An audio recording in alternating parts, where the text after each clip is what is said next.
Okay, bache, now we are going to read out the sixth para, same the disadvantages of the car. Clear? Owning a car might make people less inclined to take exercise, which has been shown to reduce the risk of major illness. Now, what does it mean? Like, for example, if the person is having a car, so he would be taking less of the exercise. How? Because bache, if a person is having a car, so he would not be that much willing to go by foot. Like, for example, if in the past people used to bring the things from the market, they used to go by foot. Clear? And then they used to come back by foot. So is tarah unki they used to have a bit of walk or exercise. Clear? Nowadays people are having cars, so bas fine, whatever they need from the market, they directly start their car, go there within few minutes and come back within few minutes. So in this way they have less exertion, they have less walking, less exercise. And definitely when the people who take less exercise or no exercise at all, they have much more risk of major illness. Clear? Obesity hoti hai, obesity se definitely, God forbid, then the people do get the heart attacks as well and other major illness as well. Okay. It is ironic that many people sit in traffic jams on the way to their expensive gyms when going for a walk provides exercise which is absolutely free.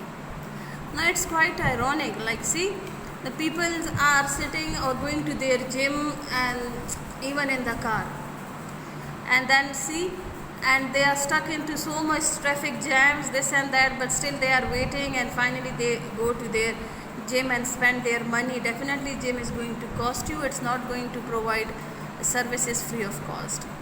Clear? When going for a walk provides exercise which is absolutely free.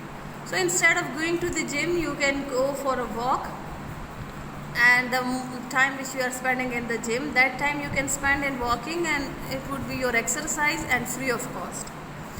So this is how the comparison is being done. Bache, if like the person is wasting his time by sitting in the car stuck in the traffic jam and going to the gym and then paying over there and then doing exercise, and by walking on foot, it's a free exercise, it's going to cost you nothing and it will be good for health as well. Got it? Now the next point is, driving itself is often stressful. With drivers hunched up at the wheel, their faces screwed into a grimace of exasperation, and the term road rage becoming a phenomenon of our phenomena for time. Now, even the driving itself is stressful. Like you must have seen the driver always in a bad mood, always in anger, and God forbid if they are going to be hit by anything, they start fighting like anything. Clear? So even driving itself is stressful. Why? Because the driver is all the time to be concentrated on this wheel. Clear?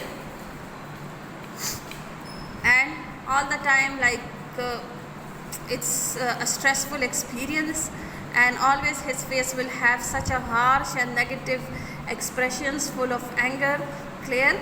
Because like if you are sitting all the time in one position and your shoulders are hunched up and this and that, so it's quite stressful, and definitely the driver or the person who is driving, he gets irritated, so that's why his mood gets off, he gets angry easily.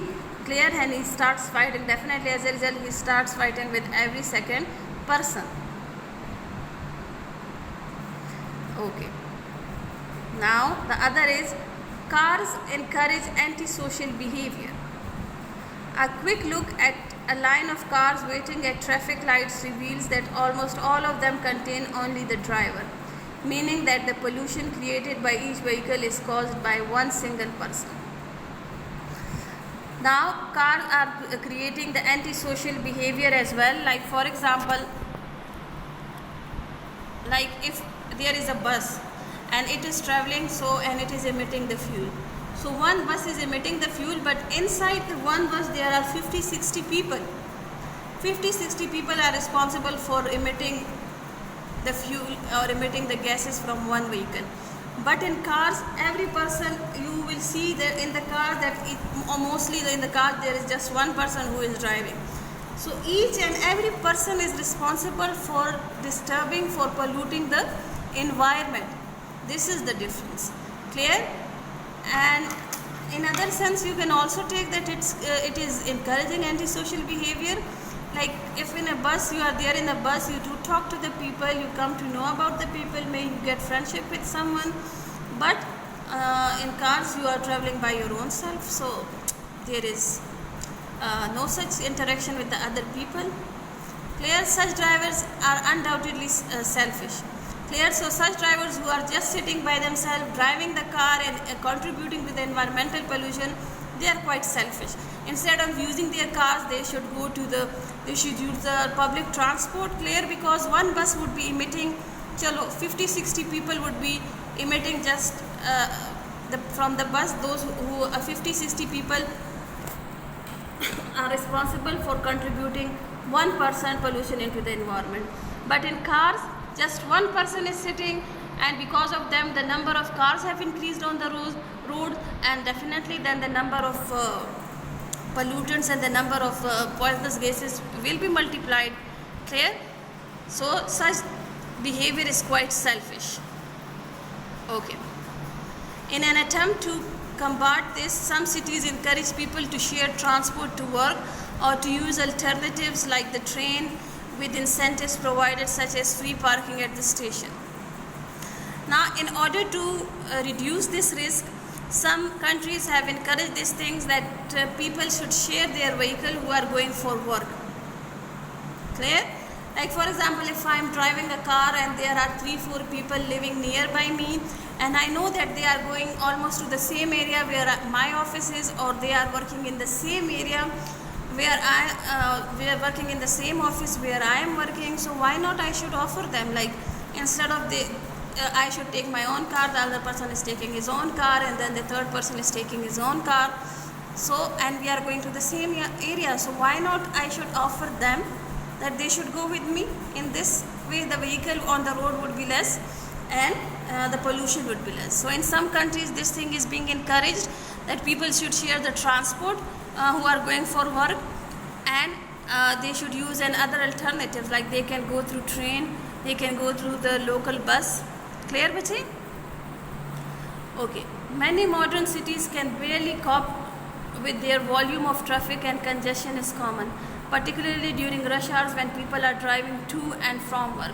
Many modern cities are suffering from this problem, like the volume of the traffic day by day, it's increasing too much, and it's hard for them to cope with it. It's hard for them to have a control over it. Clear? And especially rush hours jo hoti hai, there is too much congestion, there is too much traffic on the roads, that it's even has become difficult for the administration of the country, for the traffic police to control it. Clear? Rush hours means like in the morning when all the people are going to the schools, colleges, universities or offices. So this is the rush hour, and the off time when all the people get off and they are going back to home. So us time, you being student, you must have experienced the same, that you don't have even a little space on the roads. Clear? So this is showing how much the traffic has increased, and day by day it's increasing.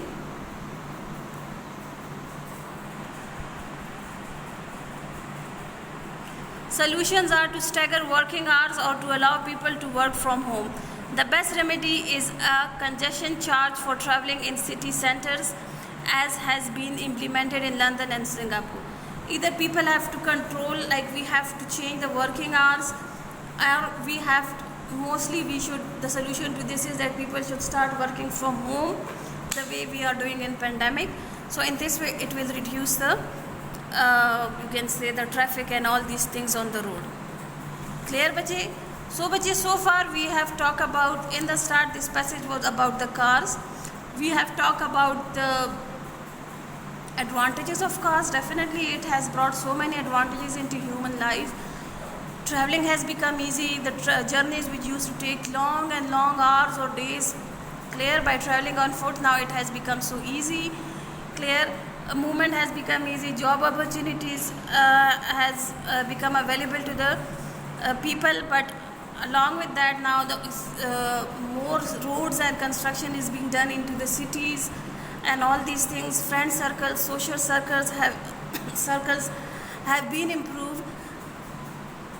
Clear? So these all are the advantages of the car, but along with that, we from paragraph 4 we also read about the disadvantages of the cars which they have brought.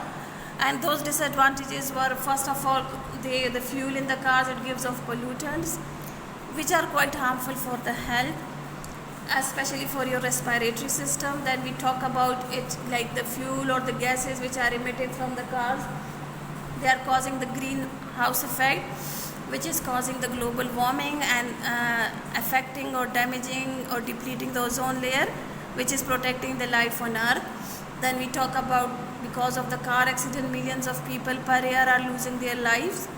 Clear? Then we talk about another disadvantage, that the people are, if all of a sudden the car manufacturing factory get closed, so many people will lose their job, they will become jobless. Clear? Then we talk about even driving itself is quite stressful. The driver is quite in angry mood, always having his shoulder hunched up and always being concentrated on the wheel, a driving wheel, and all these things. Clear? So these are the disadvantages we have read about, and then now we are going to solve the question. Clear? Into the next video.